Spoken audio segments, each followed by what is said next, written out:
I'm going to post 3 different videos going over some TA stuff, as well as answering some questions using flow, stuff like this.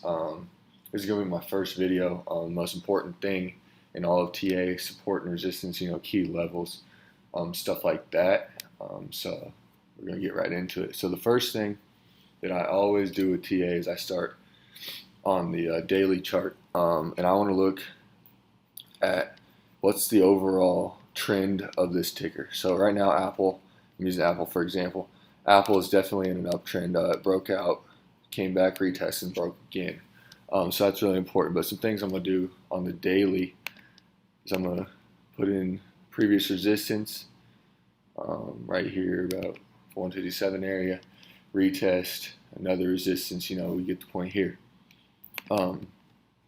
One key thing with resistances and determining key levels. So this is the daily chart. I would not use a daily to day trade.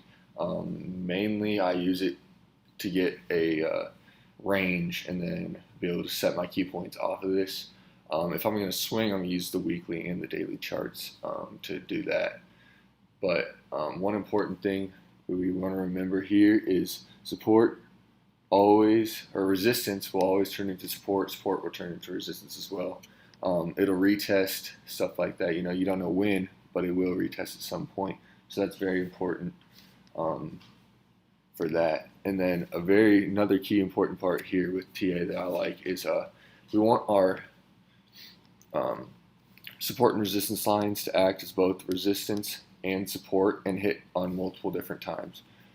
So this would be if I were to swing, I'd take it over this 157 area for a swing. But I like to day trade, so I use the 1 hour and 15-minute chart almost exclusively. So I have a couple levels here from the Friday trade that I had on my watch list. But when it comes to me, my most important 3 things that I always want to remember is I want to keep my chart really simple. I don't want to overcomplicate things. If you notice, I only have one indicator on this entire chart, and it is VPA, volume profile. We'll get into that a little bit more later in the video about how we can use it to help identify support and resistance easier, but VPA is the only indicator I have. And then second is going to be that levels don't lie. Key levels aren't going to lie.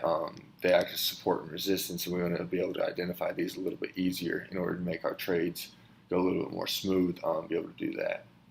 And then lastly, most important way to practice this, to get better, is just screen time. You can read all the books in the world, stuff like that, but until you do it, you don't really know, how you're going to act, how your emotions are going to act, and especially with even real money. That's a big difference between real money and using.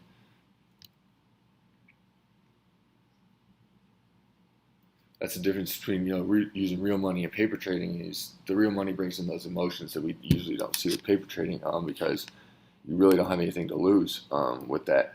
So we're going to look at this Apple chart and go over kind of how I got these levels and what they mean and stuff like that, how I access these triggers, stuff like that.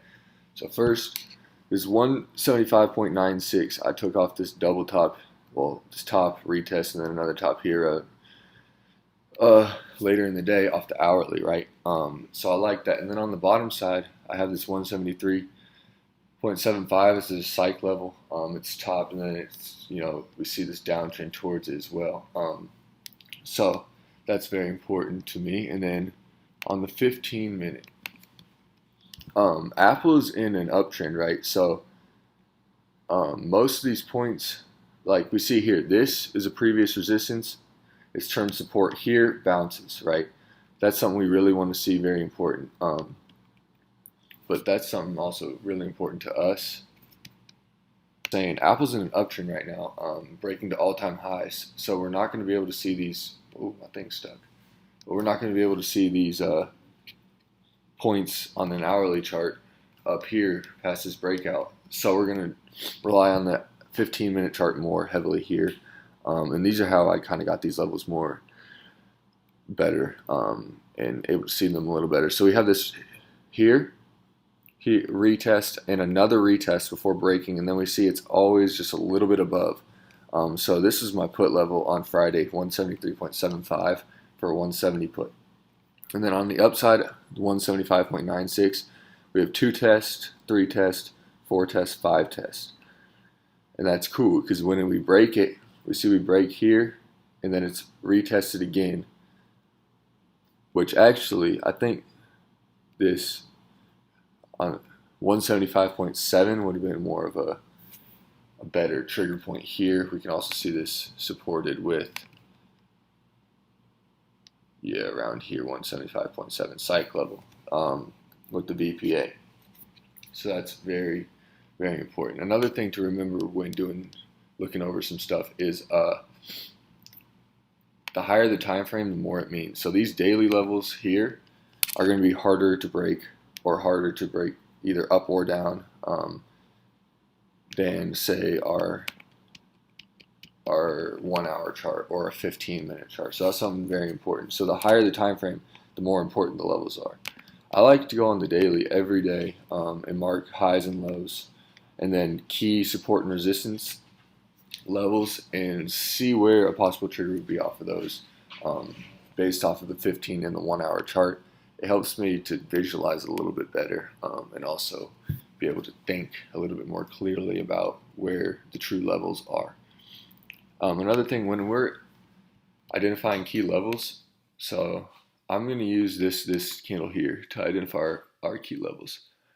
So this right here had a high of 176, a low of 173, so it's about a $3 move in a day, $3 range. All right, so when I go to the 15-minute chart, I want key trigger points that are about 20-ish% away from that $3. So let's say $3, about 60 cents away from our ending point on December 9th. Yeah. So let's see, where did we end? December 9th closed at 174.62. So we're going to have this around 60 cents both ways for that's where I start to look for these key levels in order to play the triggers up and down. And that's very important as well. All right, so I'm going to get in more to like how I use VPA. This is a big question people asked, using VPA to conform support and resistance. So what we see here on this Apple 15-minute chart is we have these 2 big columns of volume. Basically, this means the volume, this is traded more frequently around here. So it's going to move slower through these zones, but once it gets above, it's going to move faster, or below, it's going to move faster. So we see this consolidation right here in the 173 to 175 area. So we see this. We can confirm here that this is support and also resistance up around here. The bears have control up here, bulls have control down here. So once it gives above this volume profile, we see, let's see here, we see right around here, it finally gets above this profile and it's able to use it as support to launch. That's one thing that's very important also. We see a lot with breakout patterns, is the ability to get over that level of high volume and then break out pretty easily through the levels of lower volume. On the flip side, if this were to go down, we'd expect it to retest. Expect the same thing on the downside. Say Apple were to break down here, lose support around this POC, and break under 174 area.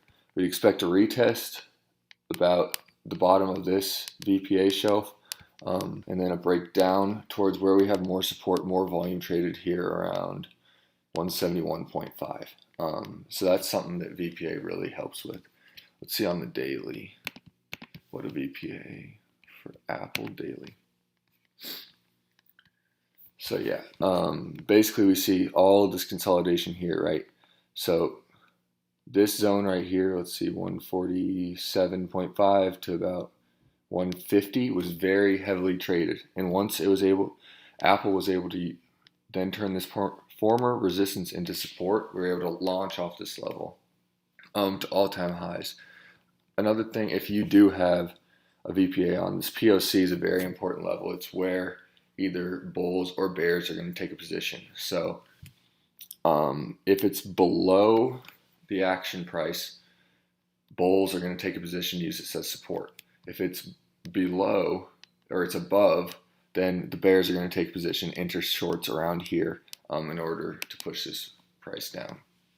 So that's one thing that also can be used. But the main thing here is, find your system. TA is going to be a little bit different for everyone. You're going to be able to see things different, patterns, different stuff like that. And that's why I truly believe that support and resistance key levels is truly the only thing you need. And that's why I only use this one indicator of VPA, because it helps me to better visualize these support and resistance zones and confirm it. And also see how fast we can potentially move through zones up or down in order to get that, that play that we don't have to wait 2 hours for. We can get it in 15, 30 minutes and then be able to move on to the next play. So that's something huge with me. But the big thing is just find your own system, be able to develop a system, and then repeat it. Consistency, consistency, consistency. And the best way to test that, is screen time. Some things aren't going to work. Sometimes things are going to work.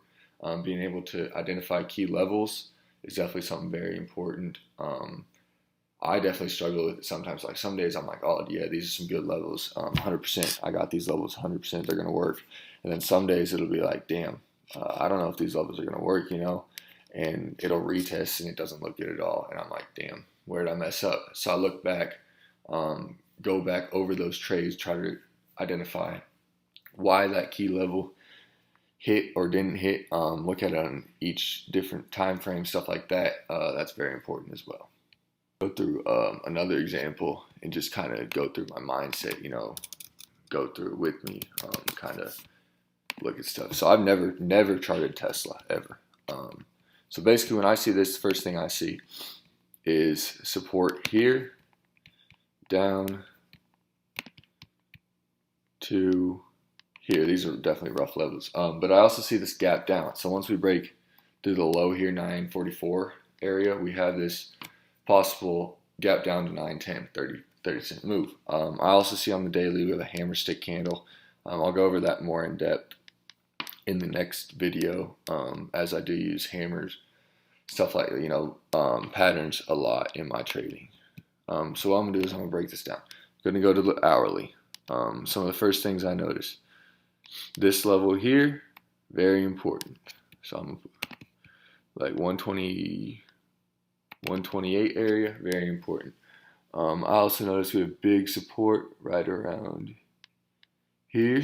So basically what I'm going to do is I'm going to look more closely. I don't know what the low is here. What's the low? We'll go 102. So I'm going to look on this, get some key levels, kind of look at them, whatever. And then I'm going to go to the 15-minute chart, break this down a little bit more. And for this, I'm going to take puts under this 102, 1002 level down, because this is a pretty big move, we're going to watch here. But another thing with that, that's right under this VPA profile, which I like a lot. And then also on the upside, I'm going to take this. So it looks like, yeah. So I'm going to take this over 1021 actually for these calls if I were to be playing Tesla. This is a pretty rough thing, right? But when I'm looking at this back on the daily, just to get kind of what the trend is, stuff like that. On the daily, this looks like it's forming a descending triangle. Also somewhat of a wedge, but I'd say, yeah, it's more of a wedge bull flag-ish type. But anyways, we're in an uptrend. So the overall thing here is going to be, we're in an uptrend, right? So we're going to go trade with the, I like to trade with the trend. I like that saying, we don't want to try to do something, cause us to lose money because we think we're smarter than everyone else. I'm going to just take the trend, whatever it gives, and play price action. That's a big thing. There's a ton more people out there who are way smarter than me who could tell you stuff about inflation, economics, everything, all this very sophisticated things with the stock market. But the thing for me is I just play price action. I don't care if it's going up or down. I want to be able to play both sides, and I want to be able to play the price action. So if I respond to the price action, right? So I don't respond to some some news, right? Because you don't really know. I respond to how the people react. Market psychology, which is a big thing as well. So this is kind of just my basic ways of going over TA. VPA is definitely a big thing for me, right? So sorry to babble a little bit, but for me, I see this. We have this VPA gap here on the 15 up to 1028, and then after that, we have a next big one at 1040 area. So if we can get over this 121, I'll take calls here at 1021, yeah. But if we can get over that 1028 area, we got room to about 1043, 1050 area on this 15-minute chart, which is something cool to see just based off of a volume profile. So these resistances here are going to be going to mean less to us than this one here. This is going to be the big point where we're going to expect, but accordingly, be able to stick to a trading plan, right? And go in before, prepare. Look at the things, be able to assess some levels, and that's really good stuff.